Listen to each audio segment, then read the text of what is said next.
यही फायदा यहाँ पर समाजवादी पार्टी अखिलेश यादव भी उठाने की कोशिश कर रहे हैं। नहीं देखिए आजम खान जी मैडम, अभी बीएसपी के बोल रहे थे, एक बार भी उन्होंने बीजेपी की आलोचना नहीं करी, जबकि पिछले 10 खान सालों साहब सबसे ज्यादा सवाल हमने ही पूछे हैं। रुकिए सुनिए, ये बहुजन समाज पार्टी की सरकार है। सुनिए अखिलेश जी बाकायदा योगी को भड़काते हैं और मुसलमानों के कत्ल हो रहे हैं। प्रोफेसर सतीश प्रकाश, आपको सबने बहुत धैर्य से सुना। सतीश जी प्लीज। जबकि पिछले 10 सालों की बीजेपी की सरकार में एनसीआरबी का डाटा कहता है कि दलित उत्पीड़न में उत्तर प्रदेश नंबर 1 हो गया है। तो दलित दौड़ा दौड़ा के मारा जा रहा है, लेकिन सतीश प्रकाश जी बीजेपी की आलोचना करने के लिए नहीं तैयार है। इससे आप समझ सकती हैं कि इनका बीजेपी का गठबंधन कितना मजबूत है। अगर वो मजबूत न होता तो वो आज कहते कि दलित उत्पीड़न में प्रदेश नंबर 1 हो गया है। तो हम चाहते ये है कि दलितों के साथ जो अन्याय हो रहा है वो ना हो, और जो पीढ़ी परेशान किया जा रहा है, जो बेरोजगारी है, जो महंगाई है, जो भ्रष्टाचार है, और जो किसान परेशान हाल घूम रहा है, के लिए हो, पानी के लिए हो, अपनी फसल बेचने के लिए हो, कोई भी फोरम ऐसा नहीं है जहां किसानों को किसी भी ये इस बार नोएडा से अपने अभियान की शुरुआत क्यों की जा रही है आजम खान? इससे पहले तो कभी ऐसा नहीं देखा गया।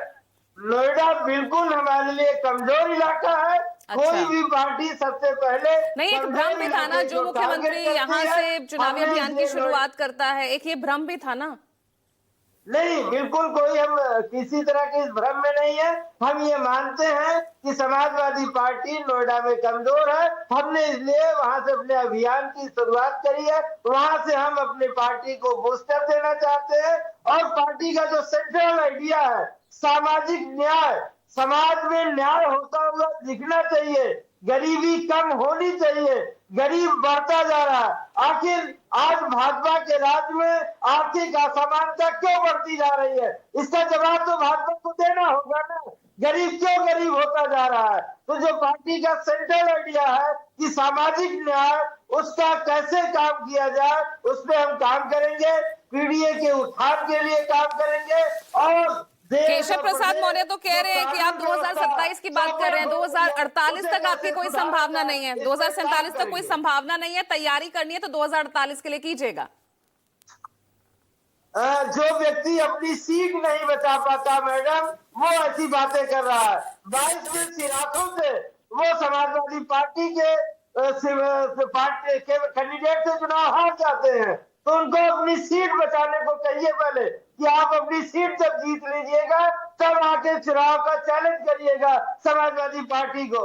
समाजवादी पार्टी 27 में 24 में बता दिया है पीडीए ने, और 27 में पीडीए बता देगा कि ऐसे लोगों को सत्ता में रहने का दोनों का टारगेट है तो साथ ही आ जाइए ना, फिर करते हैं तो साथ ही आ जाइए। फिर क्या कही मैडम? भैया आप यहाँ बीएसपी और आप पहले भी तो एक बार साथ आ ही चुके हैं ना, तो एक बार फिर से इस साथ को रिपीट करके देख लीजिए, क्या पता इस बार कुछ हासिल हो जाए। देखिए, बिल्कुल हमने बड़ा मन दिखा के हम बीएसपी के साथ आए थे, लेकिन अभी आप बीएसपी के प्रवक्ता ने को सुना, जो बीएसपी के वो हैं प्रवक्ता है या सपोर्टर है जो भी है, तो उन्होंने क्या कहा?